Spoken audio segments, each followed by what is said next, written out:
আজরাকান, ওই কালো মানুষ, চোখ হবে নীল বর্ণের। এতে করে তার চেহারার ভিতরে আরো বেশি একটা বিভৎসতা তৈরি হবে। ওই দুটা মানুষ এসে একা আপনাকে কবর থেকে তুলবে, কবর থেকে তুলে বসিয়ে তারা প্রশ্ন শুরু করবে। ফেরেশতাদের প্রশ্নটা হবে মৌখিক, তারা আরবিতে প্রশ্ন করবে এবং কবরস্থ মানুষটা আরবিতেই উত্তর দিতে হবে। তারা বাংলা জানে না,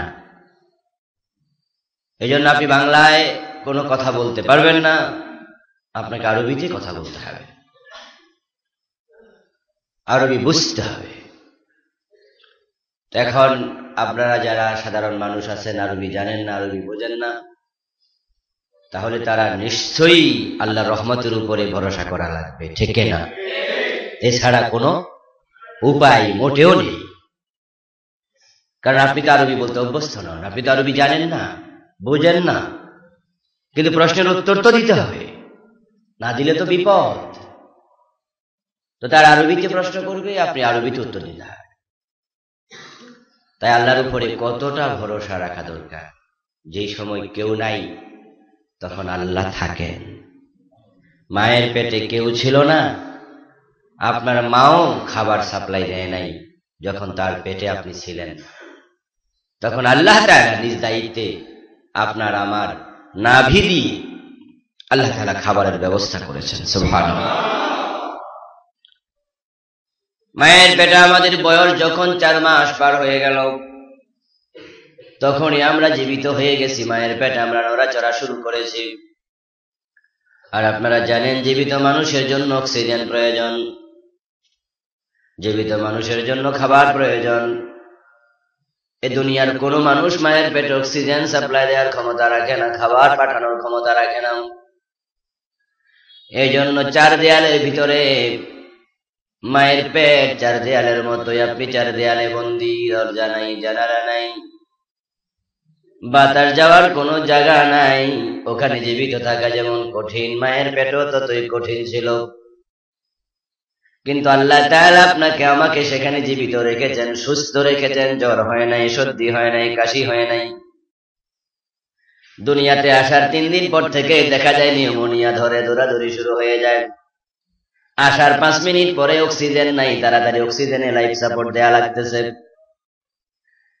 ছোট মানুষটাকে নিয়ে কত হাসপাতালে দৌড়াদৌড়ি, কত ঝামেলা। কিন্তু মায়ের পেটে 6 মাস জীবিত ছিলেন, কোনো ডাক্তার লাগে নাই।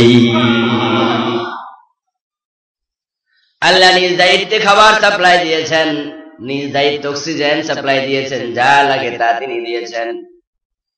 তো যখন মানুষের কেউ থাকে না, তখন আল্লাহ থাকে। আপনি তখন ছিলেন নিষ্পাপ, মায়ের পেটে আপনার কোনো গুনাহ ছিল না, তাই আল্লাহ আপনার সাথে ছিলেন। কিন্তু কবরে যখন যাবেন, সেখানেও বন্ধু 4 দেয়ালের মতো কেউ নাই। সম্পূর্ণ একা, সম্পূর্ণ একা। যদি আপনি তখনও নিষ্পাপ হন, ভালো মানুষ হন, মাসুম হওয়া লাগবে না, নিষ্কলুষ হওয়া লাগবে না, নিষ্পাপ হওয়া লাগবে না।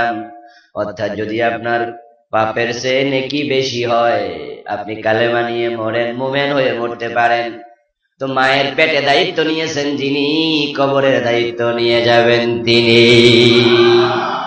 ইউসাব্বিতুল্লাহুল লাযীনা আমানু বিল কওলিস সাবিত ফিল হায়াতিদ দুনিয়া ওয়া ফিল আখিরাহ। আল্লাহ তাআলা কোরআন কারীমে অগ্রিম ঘোষণা করে রেখেছেন, দুনিয়াতে ঈমানের উপরে যে আল্লাহ রেখেছেন, ঈমান নিয়ে যদি মারা যায়, কবরেও ফেরেশতার সামনে প্রশ্নের উত্তরের ব্যবস্থা আল্লাহ নিজেই করে দেবেন। তাই সে কঠিন দিনে যদি আল্লাহ তাআলাকে সাথে পেতে চান, দুনিয়াতে আল্লাহকে ভোলা যাবে না।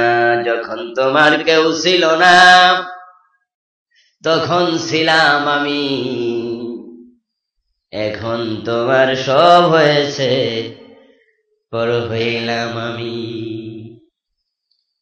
এমনটা যদি হয়, তাহলে বন্ধু আল্লাহ বলবে তোর সাথে আমি ছিলাম তোর মায়ের পেটে, একা যখন ছিলি, কিন্তু দুনিয়াতে কিছুদিনের জন্য বন্ধু হয়েছে, বান্ধব হয়েছে, বাবা হয়েছে, মা হয়েছে, সন্তান হয়েছে, স্ত্রী হয়েছে, তখন ওই ক্ষণস্থায়ী সঙ্গীদেরকে পেয়ে চিরস্থায়ী সঙ্গীকে ভুলে গেছিলি। যা যা আমিও তোকে ভুলে গেলাম, নাউজুবিল্লাহ। তাহলে ফেরেশতার সম্মুখে আরবিতে প্রশ্নের উত্তর দেওয়ার কোনো ব্যবস্থা থাকবে না। আমার ভাইয়া, আপনি আরবি জানেন না, কিন্তু আল্লাহ যদি আপনার সঙ্গী হন তাহলে আপনার আরবিতে উত্তরের ব্যবস্থা তিনি করে দেবেন। আবু জেহেল, আবু লাহাব আরবি জানতো, আরবি বুঝতো, তাই বলে তারা কি ফেরেশতার প্রশ্নের উত্তর দিতে সক্ষম হয়েছিল? এতে বোঝা যায় আরবি জানলেও সেখানে উত্তর দেয়া যায় না। আল্লাহর রহমত ছাড়া উত্তর দেওয়ার সুযোগ আদৌ কারণেই। তাই আলেম বলেন আর জাহেল বলেন, শিক্ষিত বলেন অশিক্ষিত বলেন, ইংরেজি শিক্ষিত আরবি শিক্ষিত বলেন, আমি আর আপনি ইমাম তার মুসল্লি ভেদাভেদ নাই, বরং সবাইকে আল্লাহর রহমতের উপরে ভরসা রাখা লাগবে। আল্লাহ ব্যবস্থা নেবেন, তবে ব্যবস্থাটা নেওয়ার আগে ফেরেশতার প্রশ্নের আগে আল্লাহ নিজে একটা প্রশ্ন করবেন, সেটা হবে সাইকোলজিক্যাল, মনস্তাত্ত্বিক। ফেরেশতা প্রশ্ন করবে ভাইবা হোসে মৌখিক। ওই মৌখিক প্রশ্নের আগে আল্লাহ তাআলা একটা প্রশ্ন করবেন। হাদিসে আসছে ইযা উদখিলাল মাইয়িতুল কবর মুসলাত লাহুশ শামসু ইনদা গুরুবিহা ফায়াজলিসু ওয়া ইয়ামসাহু আইনাইহি ফায়াকুলু দাউনি উসাল্লি। যখন ফেরেশতা আপনাকে আমাকে তুলে বসাবে, মুনকার নাকির, তুলে বসিয়ে তারা বলবে মান রাব্বুক, তোমার রবকে। ওই সময় কবরস্থ ব্যক্তি দেখবে আসরের নামাজের সময় চলে যাচ্ছে, সূর্য ডুবে যায়। আল্লাহ তাআলা একটা পরীক্ষা নিয়ে নেবেন, সূর্যটাকে ডুবন্ত অবস্থায় দিয়ে রাতের গভীরে যদি দাফন করে সেও দেখবে সূর্য ডুবছে, সকালবেলা দাফন করলে সেও দেখবে সূর্য ডুবছে, দুপুর বেলায় দাফন করলে সেও দেখবে সূর্য ডুবছে। এর মানে আল্লাহ তাআলা সূর্যটাকে ডুবন্ত অবস্থায় দিয়ে আপনার পরীক্ষা নিতে চান আপনি দুনিয়াতে নামাজি ছিলেন কিনা। যে ব্যক্তি কখনো নামাজ কাজা করে না এবং নামাজটাকে সে বুঝে শুনে পড়ে, মুনাফিকের নামাজ নয়, মুমিনের নামাজ।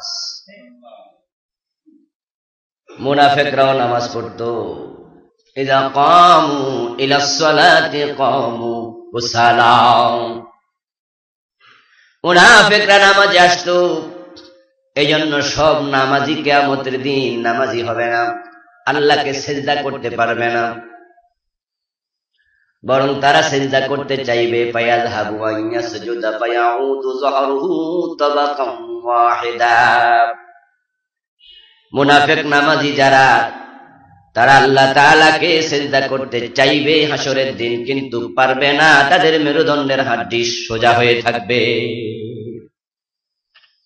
আমার ভাইয়েরা, এখন যারা আপনারা বুঝে শুনে নামাজ পড়ছেন তাদের জন্য সেদিন সুখবর থাকবে। আর যারা বুঝ ছাড়া নামাজ পড়তেছেন, সবাই নামাজ পড়ে, আমিও পড়ি, নামাজ না পড়লে মানুষে কি কয়, নামাজ পড়লে বেহেশত পাওয়া যাবে, তাই নামাজ পড়ছেন, কিন্তু ভাবেন নাই নামাজ জান্নাতের চাবি মাত্র। নামাজ কিন্তু জান্নাত না,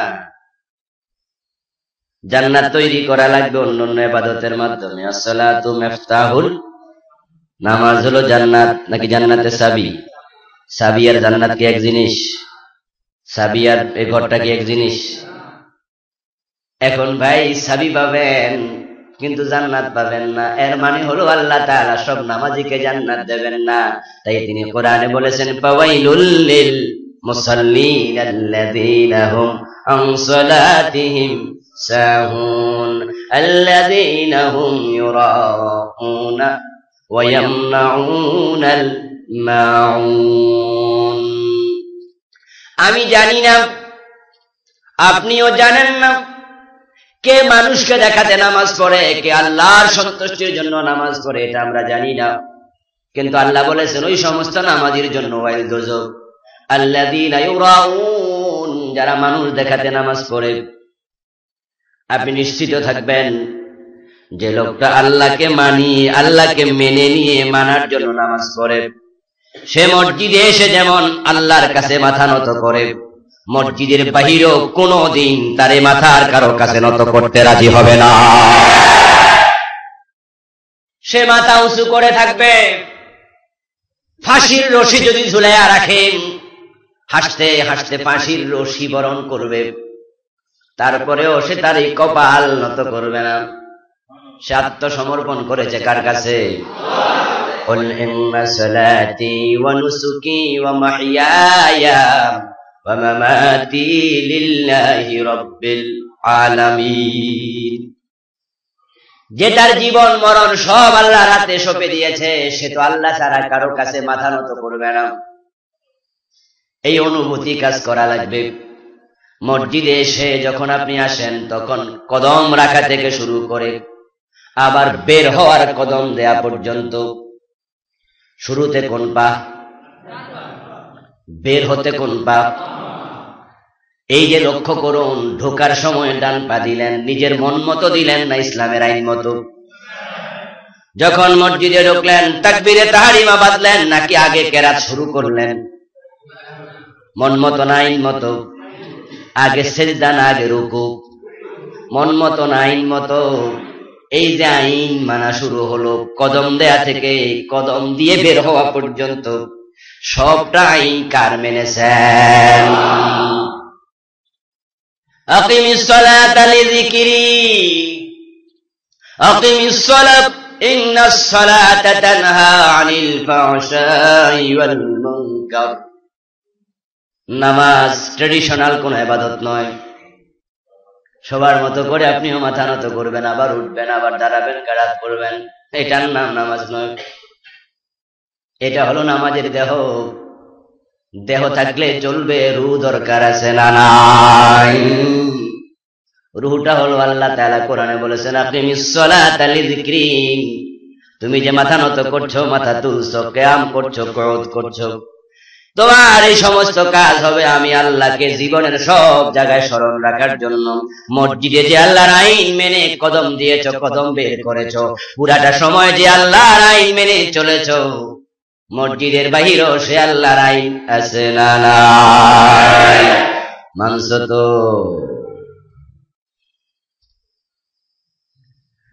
যদি না মানো, তিলকা সালাতুল মুনাফিক, সালাতুল মুনাফিক, সালাতুল মুনাফিক। তোমার এই নামাজ মুনাফিকের নামাজ। ইযা কামু ইলা সালাতি কামু কুসালা। মুনাফিকরা নামাজ পড়তো, ওই নামাজের রূহ ছিল না, বরং তারা নামাজের ব্যাপারে ছিল বেখবর, খামখেয়ালি বনা। কারণ যদি সত্যি আপনি আল্লাহর আইন মেনে চলতেন, ওইটা বুঝে নামাজ পড়তেন, তাহলে মসজিদের বাহিরে আল্লাহ ছাড়া কারো আইন মানতে রাজি হতেন না। কিন্তু মসজিদে এসে সব জায়গায় আল্লাহর আইন। ইমাম যদি ভুল করে, তাহলে লোকমা দিতে দেরি করেন না। ইমাম সাহেব ধমক দিয়ে বলল, মুসল্লিরে, আপনি লোকমা দেন কেন? আমি ভুল করছি এক জায়গায়, আল্লাহর আইন তো মানি না এক জায়গায়, আপনি তো মানেন না 40 জায়গায়। আপনার মতো লোকের মুখে আমার লোকমা দেয়া শোভা পায় না। এই জন্য আমি 2-1টা ভুল করলো, আমার মাইনা শুধু নামাজ পড়বেন, রাজি হবেন? তখন বলবেন, হুজুর না, ভুল যদি হয় লোকমা তো দিতেই হবে। রাজি হবেন না দোস্ত? তাহলে ইমামের এক ভুল সহ্য হয় না, তাই লোকমা দিলেন। এখন আপনার শত ভুল আর এক মোমেন্ট কেমনে সহ্য করবে? ওই মোমেন্ট আর আপনাকে লোকমা দিতে মসজিদ থেকে বের হয়ে রাস্তায় নামবে। তারাও আপনাকে লোকমা দেওয়ার জন্য মসজিদে সমাবেশ করবে। তারাও আপনাকে লোকমা দেওয়ার জন্য তাদের মুখে পত্রিকা বিবৃতি দেবে, তারা মিছিল করবে, স্লোগান দেবে। কিন্তু ইমামকে লোকমা দিলে ইমাম লোকমা গ্রহণ করে সংশোধন হয়, আর আপনাকে লোকমা দিতে গেলে পাখির মতো গুলি করা শুরু করে দেয়। এতে বোঝা যায় আপনি মুনাফিক নামাজি ঠিক কিনা? তাই নামাজ হওয়া লাগবে রূহওয়ালা। আমরা মানুষ, আমাদের কাজে ভুল থাকার সম্ভাবনা আছে না নাই?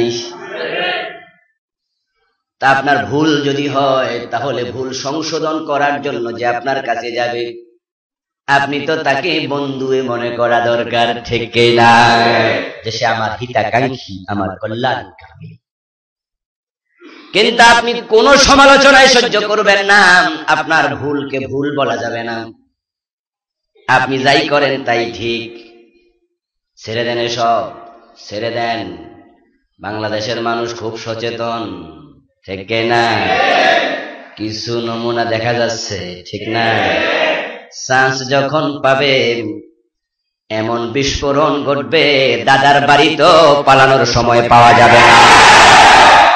এবং এটাই সত্য, যেটা আমি আপনাদের কাছে দীর্ঘদিন ধরে বলে আসছি, এটাই সত্য। কারণ আমরা যারা কোরআনের কথা বলি, আজকে আমরা হচ্ছি সবচেয়ে বেশি মাজলুম। এই জমিন মনে হচ্ছে আমাদের জন্য সংকুচিত হয়ে এসেছে। আমরা আজকে নিজের ঘরে পরবাসী হয়ে গেছি, ঠিক না? আজকে যারা নাস্তিক তারা বুক ফুলায়া কথা বলে। বন্ধু আমার, নাস্তিকতাবাদী দেশে আজকে সমাজের রন্ধ্রে রন্ধ্রে প্রবিষ্ট করার জন্য কিছু মিডিয়া, কিছু পত্রিকার সাংবাদিক, কিছু চ্যানেলের সাংবাদিকরা মনে হয় ইহুদিদের দালাল হয়ে দেশে ঢুকেছে। লক্ষ্য করে দেখবেন, গত শুক্রবার ছিল 14 ফেব্রুয়ারি। আমরা যে শুক্রবারকে মোমেনের হজের দিন বলে থাকি, গরিবের হজের দিন, বিশ্ব ভালোবাসা নামক নাম দিয়া কি পরিমাণ বেহায়াপনা এই বাংলাদেশে হলো। ও ভাই আমার, আহমদ শফি সাহেব বলেছেন, যুবতী মেয়েদেরকে দেখলে বেপরদায় তখন যুবকদের লোভ লাগে, যেমনই তেঁতুল দেখলে জিহ্বায় পানি আসে। এই কথাটা বৈজ্ঞানিক সত্য, ঠিক না? এটা বৈজ্ঞানিক সত্য কথা। কারণ তেঁতুল দেখলে পরে জিহ্বার মাঝে পানি আসে, এটা অনুমতি নিয়ে আসে না। কি পানি কি বলে, মে আই কামিং স্যার? বরং তেঁতুল দেখলে জিহ্বায় পানি আসে। ঠিক যুবতী নারী দেখলে বেপরদায়, বেপরদা মেয়ের দিকে তাকালে যুবকদের মনেও খারাপ চিন্তা জাগে, ঠিক না? তাই তিনি বলেছেন মেয়েদের পর্দা করা উচিত। আরে ভাই, তিনি এক্সাম্পল দিয়েছেন, তিনি মেয়েদের কাছে তেঁতুল বানান নাই, এক্সাম্পল দিয়েছেন মাত্র। কিন্তু কি হইছই রই রই ফেলে দিল। নাস্তিকরা বলা শুরু করলো তিনি নাকি তেঁতুল হুজুর, নাউজুবিল্লাহ। বিশ্ববিখ্যাত আলেম, শত শত হাজার হাজার মুহাদ্দিসের উস্তাদ। এই লোকটা জীবনে কোনোদিন রাজনীতি করে নাই, এখনো রাজনীতি করে না, কিন্তু শুধুমাত্র সত্য কথাটা বলেছে। নাস্তিকরা সহ্য করে নাই, তাকে তেঁতুল হুজুর বলে গালিগালাজ করেছে, এবং তার আহ্বানে যারা সাড়া দিয়েছে তাদেরকে গুলি করেছে। কারণটা কি? ওই কারণ আমরা 14 ফেব্রুয়ারি দেখেছি। ওনারা চায় মেয়েদেরকে তাদের ভোগের বস্তু বানাবে। তাই শুক্রবার গরিবের হজের দিন মুসলমানের বাংলাদেশে হাজার হাজার যুবক যুবতী বই মেলার পাশে জাতীয় কি উদ্যান জানি একটা আছে, সোহরাওয়ার্দী উদ্যান। আমি বন্ধু ব্যস্ততার কারণে টেলিভিশনে খবর দেখার টাইমও পাই না, মনে হয় 2 মাস 3 মাসও খবর দেখতে পারতেছি না। কারণ বইলো ঘুমাইয়ে, খারাইলো ঘুমাই। প্রতিদিন ফিরতে ফিরতে 3টা 4টা, কোনোদিন ফজর, আবার 8:30 ক্লাস। কিন্তু খবর দেখি ইন্টারনেটে, গাড়িতে বসে বসে খবরটা দেখে নেই, দেশের অবস্থা কি জানা তো লাগবে। ওই পত্রিকা যখন দেখি নেটে, তখন দেখতে পেলাম গাছের চিপাতে এক ছেলে আরেক মেয়েরে ফুল দিতেছে, এটার নাম নাকি ভালোবাসা। ভালোবাসা যদি বৈধ জিনিস হয় তাহলে তো সবার সামনে দিত, ভয় লাগার কথা না, গাছের চিপায় গেলা কেন? এতে বোঝা যায় এটা বৈধ জিনিস। তারা যেটা করছে এটা বৈধ না। ওই ভালোবাসার নামে বেহায়াপনা যারা করেছে, সেখানে অধিকাংশ হচ্ছে যুবক যুবতী, তারা অবিবাহিত, ঠিক না? বিবাহের আগে ভালোবাসা ইসলামে কি বৈধ? সেখানে গেছে অবিবাহিত যুবক যুবতী, অথবা গেছে ছেলেটা বিবাহিত, মেয়েটা অবিবাহিত, ঠিক না? অথবা পরের বউ, মেয়েটা বিবাহিতা, স্বামী বিদেশ গেছে আরেক যুবকের সাথে, ঠিক না? এই জাতীয় যারা 2 নাম্বার ভালোবাসা, তাদের জন্য দিবস লাগবে, তারা লুকায় লুকায় আড়ালে আবদালে ভালোবাসার জন্য ফুল দেবে। আর যারা বৈধ প্রণয় করেছে স্বামী স্ত্রী, তাদের ভালোবাসার কোনো দিন লাগে না। সন্তান বাবাকে ভালোবাসবে, কোনো দিন নাই, কোনো রাত নাই নির্ধারিত, বরং 24 ঘন্টা। এবং ভালোবাসা আদান প্রদানের জন্য নিজের ঘর বাড়ি আছে না নাই? তো সোহরাওয়ার্দী উদ্যানে যাওয়া লাগবে কেন? ওই বাংলাদেশ মুসলমানের দেশ, এই দেশ থেকে মুসলমানের কালচারকে সবল উৎপাটিত করার জন্য একদল মিডিয়া এবং একদল সাংবাদিক, যারা ওই বেহায়াপনা উস্কিয়ে দিচ্ছে, টেলিভিশনে লাইভ প্রচার করেছে, ভালোবাসা দিবস নামে খবর প্রচার করেছে। এতে করে আপনার আমার কলিজার টুকরা যুবক যুবতী, উঠতি বয়সের টিনেজের বাচ্চাদেরকে ব্যভিচারের পথে সুরি দিচ্ছে, ঠিক না? আহমদ শফিদের কথা যদি এই দেশে মানুষের কানে চলে যায়, মানুষ এটা গ্রহণ করে, তাহলে তো বোরকা পরবে মেয়েরা, তখন তো ভোগবাদী ওই নারী লুবি, ওই জালেম ব্যভিচারী গুলো যেখানে সেখানে ফ্রি মেয়ে পাবে না। এই জন্য তারা নারীদের পক্ষ নিয়েছে, মুখে বুঝায়, আসলে পক্ষ নেয় নাই, তারা ব্যভিচারে আসক্ত, ঠিক কিনা? তাই সেটাকে বিশ্ব ভালোবাসা দিবস বললে ভুল হবে। আপনারা বলবেন না, বরং আমরা এটাকে বলবো বিশ্ব বেহায়া দিবস, ঠিক কিনা? এটা বেহায়াদের দিবস, মুমিনের জন্য না। আবার ভাইয়েরা, এখন আল্লাহ তাআলাকে যদি আপনি জেনে বুঝে সিজদা দেন, তাহলে ওই জালেম, ওই মিডিয়া, ওই সাংবাদিক, ওই পত্র পত্রিকা, আমি দেখেছি 2 রকমের পত্রিকার নিউজ। এক ধরনের মিডিয়ার হেডলাইন ছিল ভালোবাসায় সিক্ত বাংলাদেশ, নাউজুবিল্লাহ। আরেকটা পত্রিকায় দেখলাম তিনি লিখলেন, পত্রিকার হেডলাইন, মেইন কভারেজ নিউজ হচ্ছে ভালোবাসার নামে বেহায়াপনা। চিন্তা করছেন? আপনারা বলুন তো কোনটা সত্য? ভালোবাসা শিখতে হয়েছে বাংলাদেশ? বরং প্রথম আলো, জনকণ্ঠ, যুগান্তর, এ জাতীয় বাম ব্লকের সবগুলা পত্রিকা ভালোবাসা দিবসকে হাইলাইট করে প্রচার করেছে। আর ইসলামপন্থী দিয়ে একটা পত্রিকা লেখছে এটা ভালোবাসা দিবস না বেহায়াপনার দিবস। আপনাকে বলি, আপনি কোন পত্রিকাটা বেশি কিনেন? নিজের জিজ্ঞেস করেন। কিসের নামাজি নিয়ে আপনি? মুনাফিকের নামাজ। আকিমিস সালাতা লিযিকরি। যদি আপনি মুমিন হতেন, সত্যিকার নামাজি হতেন, তাহলে আপনি আপনার পুরা জীবনটাকে ঈমানের অধীনে আনা লাগবে, ঠিক না? ওই জালেমদের পত্রিকা 1 টাকা দিয়ে আপনি কেন কিনবেন? তাদের পত্রিকার পাঠক কেন হবেন?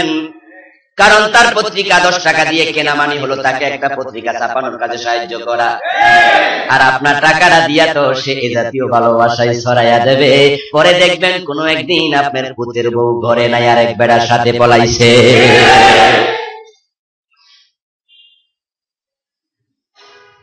আমাদের বাংলাদেশে ভারতের মিডিয়া ঢুকিয়ে দিয়ে সেখানে ভারতের চ্যানেলগুলোতে, পত্র পত্রিকায় পড়ি, ডানপন্থী পত্রিকাগুলো লেখে ফরকিয়ার সরাসরি, অন্যের বউয়ের সাথে আরেকজনের প্রেম, এই নাকি সে দেশের তাদের সিরিয়াল, তাদের নাটকের মূল উপজীব্য। একসময় আরব বিশ্বে জাহিলিয়াতের যুগে যখন কবিতা সাহিত্য লিখত, তখন 3টা ডব্লিউকে তারা উপজীব্য বানাতো, প্রতিপাদ্য বানাতো, ওম্যান, ওয়াইন্ড অ্যান্ড ওয়ার। তাদের কবিতা বিশ্ববিখ্যাত কবি ইমরুল কায়েস, যার মতো কবি জগতে আজ পর্যন্ত এখনো আসে নাই। আল্লাহর নবী বলেছেন ইমরুল কায়েস হবে সব জাহিলি কবি, সব জাহান্নামী কবিদের লিডার, নাউজুবিল্লাহ। ওই ইমরুল কায়েস, তার কবিতার মাঝে নারী, যুদ্ধ এবং মদ, এই 3টাই ছিল তার প্রতিপাদ্য। তাকে অনুসরণ করে জাহিলি কবিরা এভাবে লিখত। মদ কে কত খাইছে, এজন্য যে বেশি মদ খাইছে তারা কইতো খুব দারুণ খাইতে পারে। যে কে কত মানুষ মারছে, জবাই করছে, এর কয় বীর যোদ্ধা। ও বন্ধু, কে কত ব্যভিচার করছে তারা কয় বীর পুরুষ। এই ছিল তৎকালের বাহাবা দেয়ার রীতি। তা আপনারাই বলুন তো, যেই সমস্ত ছেলে মেয়েগুলো মা বাপের চোখ ফাঁকি দিয়া ওই সোহরাওয়ার্দী উদ্যানে এখানে সেখানে বাংলাদেশের ভার্সিটিগুলোতে কলেজগুলোতে ওই দিন ভালোবাসা বিনিময় করেছে বিয়ের আগে, যে পত্রিকাগুলো তাদেরকে উৎসাহিত করলো, যে চ্যানেলগুলো উৎসাহিত করলো, তারা কি ওই জাহিলি যুগেরকে হার মানায় নাই নাকি?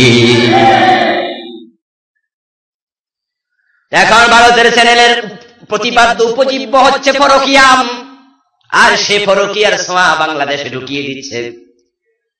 তাই বন্ধু, এই সমস্ত নাম দিয়ে আকাম কুকাম চালাচ্ছে। এখন এবার আপনাকে বলি, আহমদ শফির ডাক শুনে যদি সব মেয়েরা বোরকা পড়তো, সরকার 13 দফা মেনে নিত, বোরকা ছাড়া কোনো মেয়ে বের হতে পারবে না। আচ্ছা, বোরকা কি প্রগতির অন্তরায়? বলেন না কথা। বোরকা কি উন্নতির অন্তরায়? বোরকা পরে কি সচিব হওয়া যাবে না, ডিসি হওয়া যাবে না, ডাক্তার হওয়া যাবে না, ভার্সিটিতে পড়া যাবে না? অসুবিধা কোথায়? তুমি পর্দা করে যাও। আজ পর্যন্ত বাংলাদেশে শুনেছেন যে কোনো মেয়ে কাপড় পরে কলেজে ভার্সিটিতে যায় না? শুনেছেন কোনোদিন? অফিসে যায় না? তাহলে তার গায়ে যে কাপড় আছে, ওই কাপড়টার উপরে সামান্য আর একটা কাপড়ের নাম তো বোরকা নাকি? পার্থক্য গায়ের মাঝে তো কাপড় আছেই। এখন ওই কাপড়ের উপরে আরেকটা কাপড় দাও, ওই কাপড়টা দিলে তোমার মাথার চুল আর দেখা যাবে না, তোমার ঘাড় গন্ড দেশ দেখা যাবে না, তোমার হাত দেখা যাবে না, বরং তোমার গায়ের যে কাপড়টা আছে এসে 1 গজ কাপড় বেশি দিলে তো বোরকা হয়ে যায়, ঠিক না? তো গায়ের মাঝে 6.5 গজ কাপড় আছে, ওইটা যদি প্রগতির পথে বাধা না হয় 7.5 গজ বুঝি বাধা হয়ে যাবে। বরং আল্লাহ আহমদ শফির ডাকে সাড়া দিয়ে, মোমেনদের ডাকে সাড়া দিয়ে, এটা আহমদ শফির একার ডাক না, এটা বাংলাদেশের প্রকৃত যত মোমেন আছে সবার হৃদয়ের ডাক, ঠিক না? বোরকা পরে বের হও। কিন্তু এখন বোরকা যদি কায়েম হয়ে যায়, ভালোবাসা দিবস ওরা তো আরে আকাম করতে। তাই বন্ধু, তারা কয় না মেয়েদেরকে হুজুররা বন্দি করতে চায়। আচ্ছা, আহমদ শফি বা আমরা কি কইছি যে আপনারা যারা স্বামী আছেন 3.5 গজ করে লোহার চেইন বানাবেন, লোহার শিকল বানায়া বইয়ের এক ঠ্যাঙে বানবেন, এক হাতে বানবেন, অফিসে যাওয়ার সময় তালা লাগাইয়া যাবেন? কইছি? তো কেমনে আমরা বন্দি করলাম? এখন যে মিডিয়াগুলো এই কথাটাকে রং চং দিয়া এমন ভাবে উপস্থাপন করেছে, মেয়েরা নাকি গার্মেন্টসে চাকরি করতে পারবে না, ইউনিভার্সিটি যাইতে পারবে না, অফিসে যাইতে পারবে না, বাজারে যাইতে পারবে না। আচ্ছা, এই কথা কি কেউ কোনোদিন কইছি আমরা? ওই মিথ্যুক সাংবাদিক, এগুলো হচ্ছে ভারতের দালাল, ইহুদিদের দালাল। তাদের লেখা পত্রিকাই আপনাদের কাছে হট কেকের মতো মজা লাগে, আবার আপনি মুসলমান সেজে মসজিদে ঢুকে আল্লাহকে সিজদা করছেন, এটা মুনাফিকের নামাজ, মুনাফিকের নামাজ। বুঝে শুনে সামনে যাইয়েন। রাগ করতেছেন? কষ্ট পাবেন না, কষ্ট পাবেন না, এবং এটাই সত্য, আপনি টের পাবেন মরার পরে। হ্যাঁ ভাই, আমার মুরকান নকিরে হাতুড়ির পিঠা খায়া তখন হয়তো মনে করবেন আবুল কালাম আজাদ সাহেব তো প্রায় কইতো, তখন তো মজা লাগতো না, এটাই তো ঠিক দেখতাছি। তবে যখন ঠিক বুঝবেন, সে বুঝ কোনো কাজে আসবে না। যারা প্রকৃত নামাজি, তাদেরকে ফেরেশতা যখন তুলে বসাবে, তুলে বসা প্রশ্ন করবে, তখন নামাজি ব্যক্তি নিজের হাত দিয়া চোখ মুছতে থাকবে, নিজের চোখ মুছতে মুছতে বলবে, দাউনি উসাল্লি, তোমরা কে গো, কারা গো আমার সাথে গল্প করতে আসছো? কোন প্রশ্নের উত্তর দেওয়ার সময় আমার নাই, আসরের নামাজের টাইমটা চলে যাচ্ছে, আগে একটু পানি দাও, ওযু করে নামাজটা পড়ে নেই। ওই যে বলছিলাম, মায়ের পেটে যে আল্লাহ, কবরেও সে আল্লাহ। সুতরাং সে আল্লাহকে কাছে পেতে হলে ভাবতে হবে, মাগনা পাওয়া যায় না, টাকা থাকলে কেনা যায় না, ক্ষমতা থাকলে হাসিল করা যায় না জোর করে। অনেক কিছু করা যায়, পিস্তল পুষিয়ে কিন্তু ওইটা পারা যায় না। এই জন্য আমার ভাইয়েরা, আমরা দেখেছি নবীর ছেলেও কাফের আছে না নাই? নবীর স্ত্রী কাফের আছে না নাই? নবীর বাবা কাফের আছে না নাই?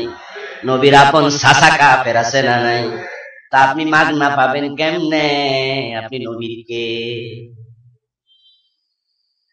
নবীর সাথে আমাদের বংশের মিল নাই, দেশের মিল নাই, ভাষার মিল নাই, চেহারার মিল নাই। তিনি ছিলেন একবারে সুন্দর মানুষ, আর আমরা হচ্ছি সুন্দর কালার মাঝামাঝি।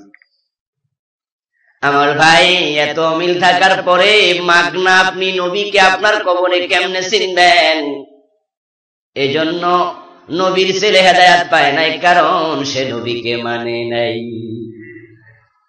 নবীর স্ত্রী হযরত লূত, হযরত নূহ আলাইহিস সালাম দুইজনের বউ ছিল কাফের, কারণ নবীকে মানে নাই।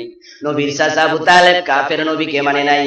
নবীর বাবা আজর কাফের, ইব্রাহিম নবীকে মানে নাই। এখন আপনিও যদি নবীকে জীবনের সব জায়গায় না মানেন, আপনি মুমিন কইলটাকে? যখন ফেরেশতা বলবে তোমার রবকে, তিনি বলবেন আগে নামাজ পড়ি। বলেন সুবহানাল্লাহ। ওই নামাজের অনুভূতি থাকা লাগবে। এখন জোহরে আছেন, আসরে নাই, আসরে আছেন, মাগরিবে নাই, এশায় আছেন, ফজরে নাই। আমার ভাই, জুমার দিন আছে, ওয়াক্তিয়া নাই।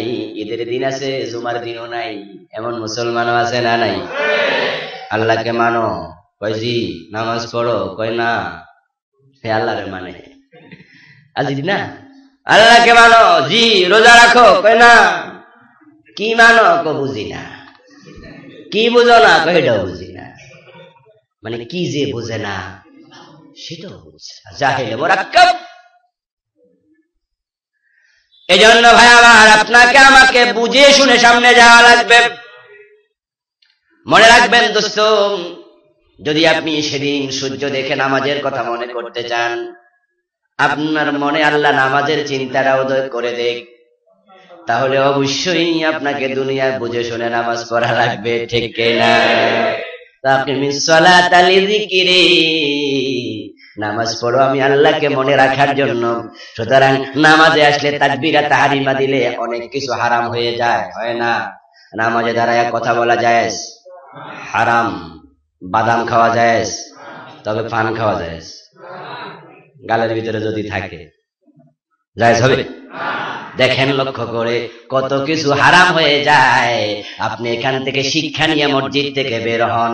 মসজিদে যে আল্লাহর কথা বলার পরে অনেক কিছু হারাম হয়ে গেছে, মসজিদের বাহিরেও সে আল্লাহর কথা মতো অনেক কিছু হারাম থাকবে, ধরা যাবে না, ঠিক কিনা? তো নামাজ থেকে বাইরে ওজনে কম কেমনে দেন? মালে ভেজালটা কেমনে মিশান? অফিসে বসে সুদ কেমনে খান? ঘুষ কেমনে খান? যদি খান তাহলে বোঝা গেল আপনি নামাজ পড়েছেন ট্রেডিশনাল নামাজ, প্রকৃত নামাজ না। আপনার নামাজের হাত আছে, চোখ আছে, কান আছে, রূহ নাই। আর রূহহীন দেহের কোনো মূল্য নাই। যখন ওই ব্যক্তি বলবে নামাজ পড়বো, ফেরেশতারা বলবে না না আল্লাহর বান্দা, এখানে নামাজ লাগে না, এটা আলমে বারযাখ মিন ওয়ারাইহিম বারযাখুন ইলা ইয়াউমি ইউবআসুন। আল্লাহ বলেছেন এটা বারযাখ, এখানে আর ইবাদত করা লাগবে না। যেখানে আমল ছিল সেখানে রেজাল্ট ছিল না, আর এখানে রেজাল্ট দেয়া হবে, আমল করা লাগবে না। দুনিয়া প্রতিদানের জায়গা না, এটা হচ্ছে আমলের জায়গা। আর মরার পরে প্রতিদানের জায়গা, আমল করা লাগে না, আমলের জায়গা। আবার ভাইরা, ওই ব্যক্তিকে ফেরেশতা বলবে নামাজ লাগবে না, এবং মুনকার নকির ফেরেশতা তার নামাজের কথা শুনে বুঝবে লোকটা 1 নাম্বার না 2 নাম্বার। আলহামদুলিল্লাহ, আল্লাহ আমাদের তাদের অন্তর্ভুক্ত করুক, বলেন আমিন। ফেরেশতা আবার প্রশ্ন করবে মান রব্বুক, তোমার রব কে? প্রশ্ন করবে রব, রব মানি প্রভু, মালিক, অধিপতি। রব্বুদ্দার, বাড়ির মালিক। রব্বুন নাকা, ওটের মালিক, আরবি পরিভাষা। তো রব্বুন নাস, মালিকিন নাস, মানুষের মালিক কে? আল্লাহ। মালিক কে? আল্লাহ। তাহলে বাড়ির মালিক যিনি, বাড়ি ভাড়া হয় তার কথায়, বিক্রি হয় তার কথায়, বন্ধক হয় তার কথায়, ভাড়াটিয়া যদি থাকে আইন মানে তার, ওটের মালিক যদি হয় সে ইচ্ছা করলে বেচবে, ইচ্ছা করলে জবাই করবে, ইচ্ছা করলে রেখে দেবে, অর্থাৎ তার উপরে তার থাকে সর্বময় ক্ষমতা। ফ্যাক্টরির মালিক যিনি, ৫,০০০ শ্রমিক থাকলে সবাই তার আইন মেনে চলবে, ঠিক কিনা? এখন রবের সাথে আইনের সম্পর্ক আছে না নাই? যিনি হবেন রব, যিনি হবেন মালিক, তার সাথে সম্পর্ক থাকবে আইনের। যখন রুহের জগতে ছিলেন তখন আল্লাহ জিজ্ঞাসা করেছিল, আলাস্তু বিরাব্বিকুম, আমি কি তোমাদের রব নই? আমি কি স্রষ্টা নই? এমন প্রশ্ন কিন্তু আল্লাহ করেন নাই। মোবাইল বাচ্চা কার? আচ্ছা, নামান আসতে করে আল্লাহ তাআলা জিজ্ঞাসা করেছেন, আলাস্তু বিরাব্বিকুম, আমি কি তোমাদের রব নই? কারণ তিনি জানেন এই মানুষগুলো দুনিয়াতে আসার পরেই আল্লাহর আইন আর মানতে চাইবে না, যেমন আপনারা চান না। আপনারা বলতে আমি মসজিদে ইলার মুসল্লিদেরকে বুঝাই না। আলহামদুলিল্লাহ, আমার তো মনে হয় যে আমার মসজিদে যে কয়জন মুসল্লি আছে ভোট হলে ইসলাম পাশ হয়ে যাবে, ঠিক কিনা? আমরা ইসলামের পক্ষে, তবে এখানেও 30% মতো মাইনাস আছে, মানে 70% আলহামদুলিল্লাহ যে আমরা আল্লাহর আইনের পক্ষের লোক। আমরা আল্লাহ ছাড়া কারো আইন মানতে রাজি না। 30% ও থাকবেই। মদিনা তো মক্কা তো চোর আছে, ঠিক না? কিছু থাকবে, ওখানে জুতা চুরি হয় ফাঁকে। এই জন্য এখানেও থাকবে। কিন্তু বন্ধু, 70% লোক তো ইসলামের পক্ষে থাকা লাগে না। তামাম দেশে যদি 51% মানুষ বলতো আমরা কোরআনের পক্ষের লোক, তাহলে কত আগে তো এই দেশে কোরআন কায়েম হয়ে যেত, ঠিক না? কিন্তু কোরআন মানো, কই মানি। কোরআনের আইন মানো, কই না। তো কেমনে মানলা, কই বুঝি না। এই হলো মানা। বেহেশতে যাইবা, জি। মরবা, কই না। দুনিয়ার বেহেশত তো পাওয়া যায়, কই না। তো বেহেশতে কেমনে যাইবা, কই জানি না। এখন যদি এই হয় বুঝ, এই বুঝওয়ালা মানুষ হেদায়াত পাওয়া অনেক কঠিন, ঠিক না? তাই বুঝটা হওয়া লাগবে শানিত, অনেক ক্ষুরুদা, তীক্ষ্ণ, ধারালো, তীক্ষ্ণ বুঝ, অনেক শানিত ঈমান। সহজ ব্যাপার নয়। গলার মাঝে রশি লাগাইয়া হযরত বেলালকে টেনেছে অলিতে গলিতে, এবং কাছে উত্তপ্ত বালিকারাশির উপরে গায়ের চামড়া উঠে গেছে, রক্তে জমিন সিক্ত হয়েছে, লালে লাল হয়েছে মরুভূমির রাস্তা। তারপরেও তিনি আল্লাহর উপর ঈমান ছাড়েন নাই। ওনার বুঝটা কি হালকা ছিল না, বড় কঠিন ছিল। আর আমার ধমক দিলেই হক কথা বন্ধ করে দিয়ে যদি ইমামতিটা চলে যায়, হক কথা বলি না যদি ওয়াজ কমে যায়, দাওয়াত কমে যায়, হক কথা বলি না যদি মুরিদ ছুটা যায়, হক কথা বলি না যদি জেলে ঢুকায়া দেয়। আর বেলালের গলায় রশি, হক সারে নাই। আর আপনার আমারে ধমক দিলেই হকের কাছেও নাই। দুইজনের বুঝ কি একরকম হলো?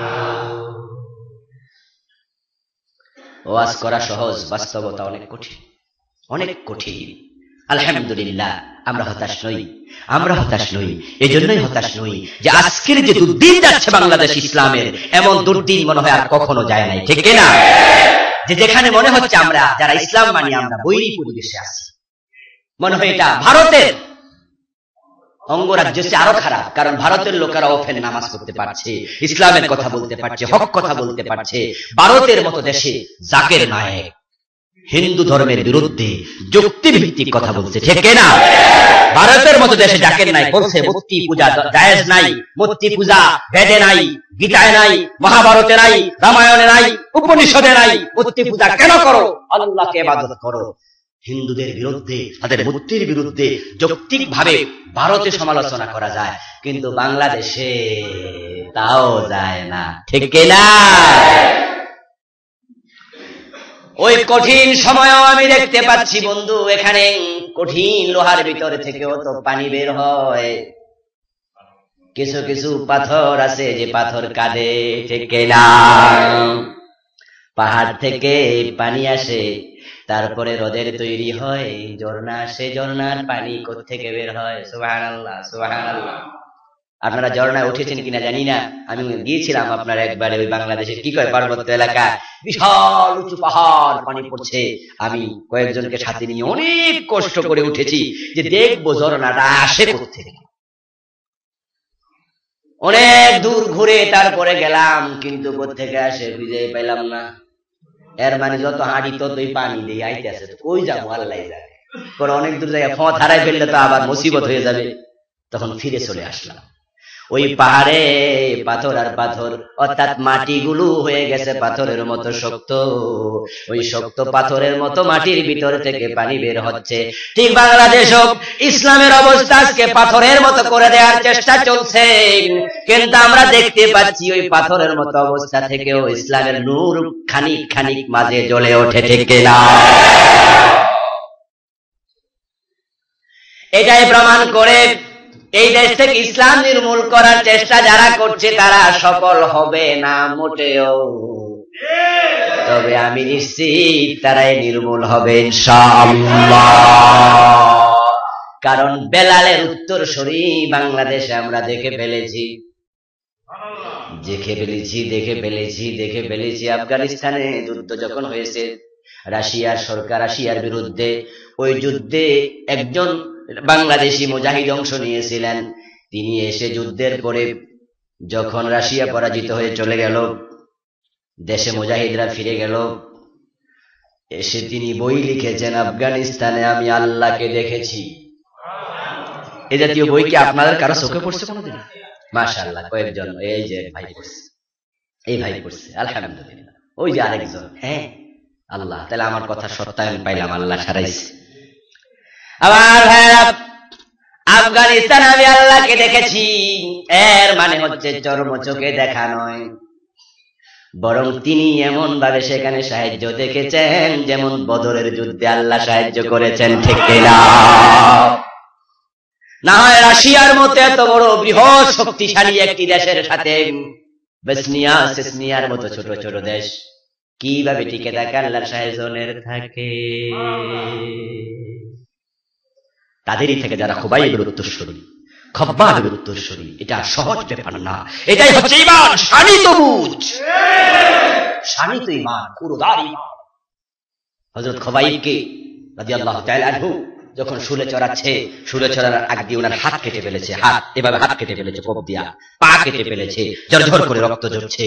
তারপরে ওনাকে শুলে চড়াবে, তখন বলছে, খুবাইব যদি তোমার জায়গায় আমরা মুহাম্মদকে বসাই, তোমাকে ছেড়ে দেই, তাহলে তুমি কি রাজি হবে? হযরত খুবাইব বললেন, আমি খুবাইব জীবিত থাকতে বিশ্বনবীর গায়ে একটা কাঁটার আঁচড় বলবে, আমি খুবাইব সেটাই সহ্য করতে পারি না, সেটাই সহ্য করব না। ফাঁসি শুলেতে সেখানেও কথা বলছে মুজাহিদের মতো, ঠিক না? হযরত খুবাইবকে যখন হত্যা করে বুখারীতে এসেছে, তিনি তখন একটি কবিতা বলেছিলেন। ও আমার ভাইরা, কবিতাটার বাংলা অর্থ হলো, আমাকে যদি শহীদ করা হয় তারপরে আমার লাশ ডান দিকে পড়বে না বাম দিকে পড়বে, এতে আমার কিছু আসে যায় না, কারণ এটাই হচ্ছে অনেক বড় পুরস্কার। তো যেই দেশে এখনো আমরা টিকে আছি, আমরা খাব্বাবের অনুসারী, খুবাইবের অনুসারী, আমির হামজার অনুসারী, বেলালের অনুসারী, একজন দুইজন নয়, দেশে এখনো হাজার হাজার আছে। সুতরাং তোমরা ভুলে যাও কয়জনকে মারবা, ফাঁসি দিবা। যদি একটা শিকড়ও থাকে, কলা গাছের শিকড় থেকে যেমন শত শত কলা গাছ বের হয়, একটা মুজাহিদের শিকড় থেকে লক্ষ মুজাহিদ জন্ম নেবেন। এটা শেষ করা যায় না, এটা শেষ করা যায় না। আল্লাহু মুতিম্মু নূরি ওয়ালাউ কারিহাল কাফিরুন, আল্লাহ দ্বীনের পূর্ণতা আল্লাহ নিজে দেবেন, ঠিক না? এখন আপনি যদি আমার এই কথাগুলোর অধীনে নিজকে আনতে না পারেন, আপনি মুনাফিক, আপনার নামাজ হচ্ছে মুনাফিকি। সুতরাং আপনি সেদিন হেরে যাবেন। আপনি সূর্যকে দেখবেন ডুবন্ত, কিন্তু আপনি বলতে পারবেন না দাউনি উসাল্লি। আরে ভাই, আপনার মতো লোকের সিজদা আল্লাহর কি খুব ঠেকা লাগছে? যে লাগবেই, কি আসে যায় আপনি সেজদা করেন আর না করেন? আপনি কে, আমি কে? লক্ষ্য করে দেখেছেন টোটাল বিশ্বের সাথে তুলনা দিয়ে আপনি কি ক্ষুদ্র বালিকার চেয়ে আরো ছোট? কত বড় মহাকাশ, কত বড় জমি, কত বিশাল পাহাড়। সুযোগ থাকলে যাবেন নদীর পাশে, সাগরের পাশে যাবেন, বড় বড় পাহাড়ের পাশে, ওই পাহাড়ের পাশে গিয়ে দাঁড়াবেন, দাঁড়ায় তখন নিজকে মাপবেন, তুলনা দিবেন। অহংকার করে হাঁটছেন জমিনের মাঝে, পদ ভরে চলছেন, বাবা হামসলেমান ডাঙ্গরে রিস, আমি ক্যাডারে নেতা হয়ে গেছি, মন্ত্রী হয়ে গেছি, এমপি হয়ে গেছি, চেয়ারম্যান হয়ে গেছি, বাবা কত ক্ষমতা আমার। আপনি পাহাড়ের পাশে গিয়ে তখন একটু তুলনা দিবেন যে আপনি ওইটার তুলনায় কত বড়। দেখবেন ওই পাহাড়ে বিশাল বড় বড় পাথর আছে, যে পাথর একটার ওজন আপনার চেয়েও বেশি। আর যেখানে দাঁড়াইছেন একটা ছুটে পড়তে পারলে আপনি শেষ। আর যে সমুদ্রের পাশে দাঁড়াবেন বঙ্গোপসাগরে, তাকায়া দেখবেন কত অথই জলরাশি, এক একটা ঢেউ যখন আসে, ঢেউয়ের শক্তি দেখলে মনে হয় আপনার শক্তি সেখানে থোড়াই থেকে না। এই সবগুলা নিয়ন্ত্রণ করছেন কে? কে করছেন? আল্লাহু আকবার। ইয়াওমা তাকুনুস সামাউ কাল-মুহল ওয়া তাকুনুল জিবালু কাল-ইহন। এই বিশাল বড় বড় পাহাড়, হাজার হাজার ফিট উঁচু।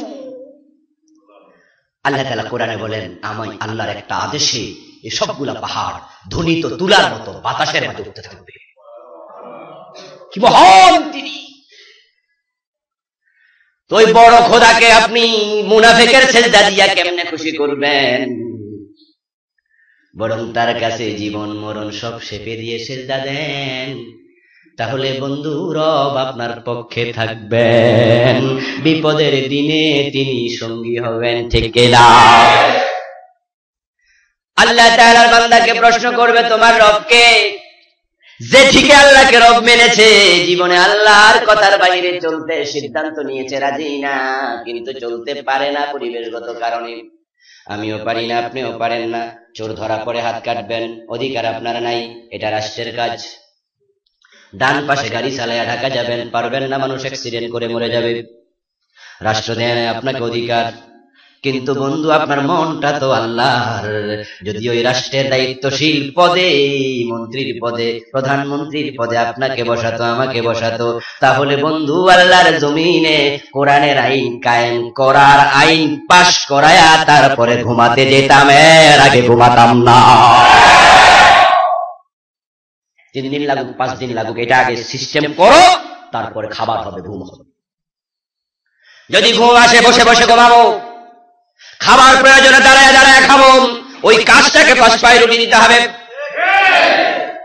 কিন্তু আপনার ক্ষমতা নাই, আপনি পারেন না। আপনার মনে যে দারুণ ব্যথা,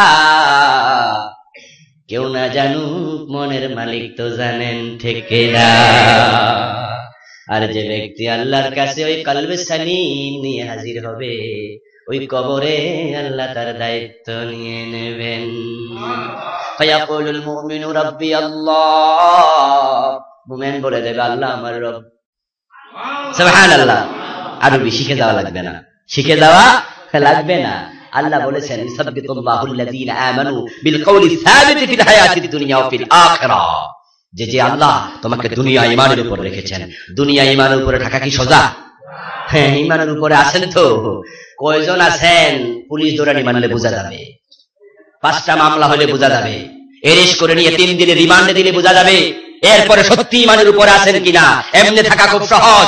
দাঁত যখন ভেঙে ফেলবে, চোখ যখন উপড়িয়ে ফেলার হুমকি দেবে, মামলার হুমকি আসবে, ব্লাড বের করে নেবে, হাত পায়ের নখ প্লাস দিয়ে টেনে উপড়িয়ে ফেলবে, হাত পা ভেঙে দেবে, তখনই প্রমাণ হবে আসলে ঈমানের উপরে আছেন না মুনাফিকের উপরে আছেন।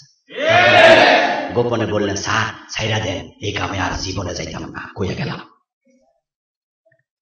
ভুল হয়েছে স্যার, আগে তো বুঝি নাই যে এমনি পিটা না।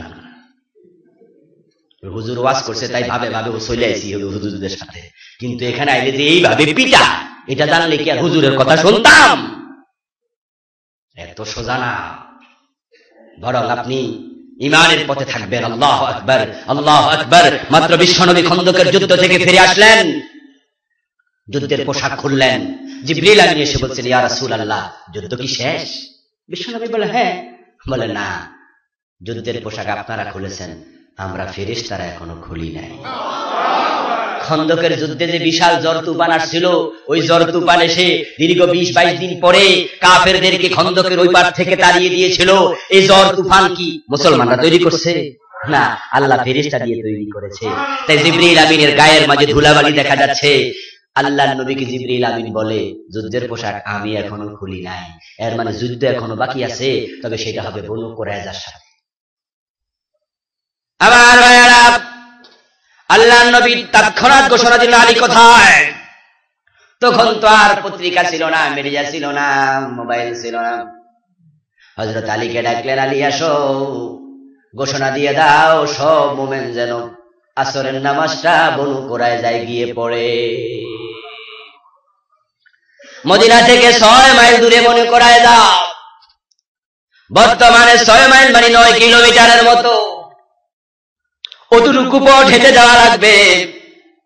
আমার ভাইয়েরা, 3 কিলোমিটার হাঁটতে প্রায় 1 ঘন্টা লেগে যায়, তাহলে 2-2.5 ঘন্টা লেগে যাবে। ওনারা জোহরের নামাজ মাত্র পড়লেন, কিছুক্ষণ পরে ঘোষণা, অনেক সাহাবীর হাত নাই, অনেক সাহাবীর পা নাই। খন্দকের যুদ্ধে হযরত সাদ বিন মুআয আহত হয়েছেন, গত জুমায় বলেছিলাম, মনে আছে না নাই? ওই যুদ্ধে অনেক আহত, কারো বাপ মরে গেছে, কারো ভাই মরে গেছে, কারো পা চলে গেছে। ওই অবস্থায় ভাইয়ের জন্য, বাপের জন্য একটু শোক প্রকাশ করবে, সেই সময়টাও নাই। আহত হয়েছে, ওষুধ লাগাবে সময় নাই। বিশ্বনবী বললেন, যাও যাও, আবার জিহাদের মাঠে যাও, ঈমান সোজা না কঠিন। হুজুর, আপনার ইসলাম গ্রহণ কইরা কি বিপদে পড়লাম, এই মাত্র ঠ্যাং দিয়ে আইলাম, এখন আবার আরেক ঠ্যাংও দেয়া লাগবো। এই চিন্তা যদি মাথায় আসতো, ঈমান নিয়ে থাকা যেত। তো আপনারা কাজের রাস্তায় চলতে চান? কাদের রাস্তায়? নবীদের রাস্তায় না? এটাই তো নবীদের রাস্তা। সুবিধাবাদ জিন্দাবাদে মুমিন হওয়া যায় না। আমার ভাইরা, সে বলবে রাব্বি আল্লাহ, তারপরে প্রশ্ন করবে, ওয়ামা দীনুকা, তোমার দিন কি? যে ব্যক্তি ইসলাম পেয়ে খুশি, সে কি ইসলামের বাহিরের আইন আর মানবে? কথা বলেন। ইসলাম পেয়ে খুশি হলে বাহিরের আইন মানবে না?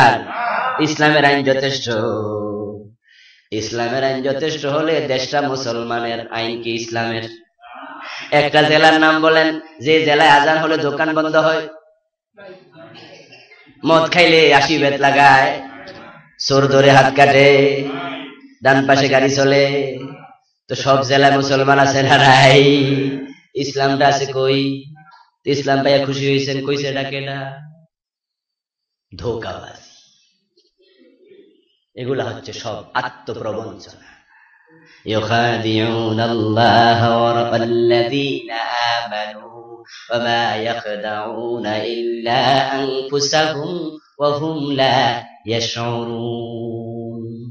আয়াতটা আবার পড়েন আমার সাথে, আবার বলেন, ইউখাদিউনাল্লাহা ওয়াল্লাযীনা আমানু ওয়া মা ইয়াখদাউনা ইল্লা আনফুসাহুম ওয়া মা ইয়াশউরুন। একটু কনফিউজ ছিলাম। আল্লাহ তাআলা বলছেন, তারা আল্লাহ এবং রাসূলকে একটু ধোঁকা দিতে চায়। এই নামাজ আইসা নামাজ পড়ে আপনি কিয়ামতের দিন কইবেন, আল্লাহ বেহেশতটা আমারে দিবা না, আমি না নামাজ পড়ছি।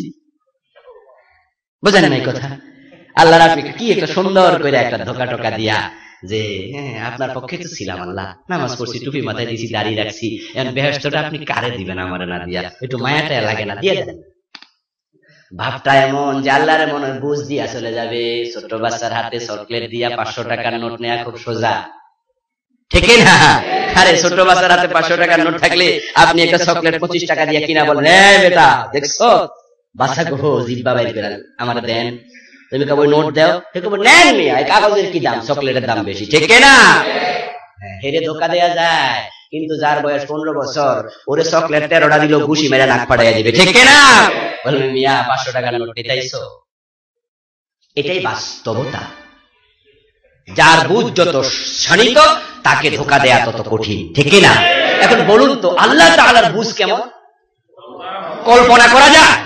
ভাবা যায়? যে আল্লাহ তার নবীকে বলছে, হুজুর গায়ের রক্ত ঝরাচ্ছে, দাঁত ভেঙে দিচ্ছে, আপনার মেয়েদেরকে তারা আপনার বাড়িতে পাঠিয়ে দিয়েছে, আপনার স্ত্রীটা মরে গেছে, ঘর থেকে কদম দিতে পারছেন না, খুব বুঝি কষ্ট হচ্ছে। ইন কানা কাবুর আলাইকা ইরাদুহুম ফাইন ইসতাতা'তা আন তাবতাগি রাফাকান ফিল আরদ আও সাল্লামান ফিস সামা। সহ্য যদি না হয় তাহলে আকাশে সিঁড়ি লাগাইয়া চলে আসেন, জমিনে ছিদ্র পাইলে চলে যান। আপনি আমি ওই আল্লাহকে ফাঁকি দিয়ে দেব? এজন্য আমার ভাই, ইসলাম পেয়ে যারা খুশি, তারা ইসলামের বাহিরে কোনো আইন মানবে না, ঠিক না? মানতে পারে না। যদি আপনি সে দলের লোক হন, আপনি বলবেন দীনিয়াল ইসলাম, আমার দিন হলো ইসলাম। 3 নাম্বার প্রশ্ন, আমার নবিয়ুকা ওমান হাযার রাজুল আল্লাযী বুইসা ফীকুম, এই লোকটাকে চিনো নাকি? ইশারা করবে মদিনার দিকে, আপনি কবর থেকে মদিনার নবীকে দেখতে পাবেন। সুবহানাল্লাহ, আল্লাহর নবীকে দেখা যাবে। আমার ভাইয়েরা, সময় শেষ, ইনশাআল্লাহ আমরা আলোচনা চালিয়ে যাব। আল্লাহ তাআলা যদি আমাদের হায়াত রাখে, আমরা পরবর্তীতে শুনবো। তবে যে কথাগুলো হয় আমরা হৃদয়ের কান দিয়ে শুনবো। রাত্রি যখন একা একা বালিশের মাঝে আপনি মাথা রেখে ঘুমান, আপনার পরিজনও আছে কাছে, তারাও ঘুমাচ্ছে, আপনি তখন 5 মিনিট ভাববেন এই কথাগুলো। আসলেও তো একদিন থাকবো না, নিঃশ্বাসের কোনো বিশ্বাস নেই, 1 সেকেন্ডের ভরসা নেই, হতেও তো পারে ঘুমালাম আর জাগবো না, হতে পারে না? এই ঘুম শেষ ঘুম, হয়তো ঘুমে মরে যাব। তা আমি কি আল্লাহর আইনের বাইরে থেকে যাব? কোরআনের বাইরে থেকে যাব? এই বুঝটা যদি, চিন্তাটা যদি করেন, হয়তো আল্লাহ হেদায়েত দিতে পারে। হৃদয়ের দরজায় বারবার নক করুন, বারবার করা লাগুন, বারবার করা লাগলে আল্লাহ হয়তো মেহেরবানি করে দরজাটা খুলে দেবে, ঠিক না? আল্লাহ তৌফিক দান করুক, বলি আমিন।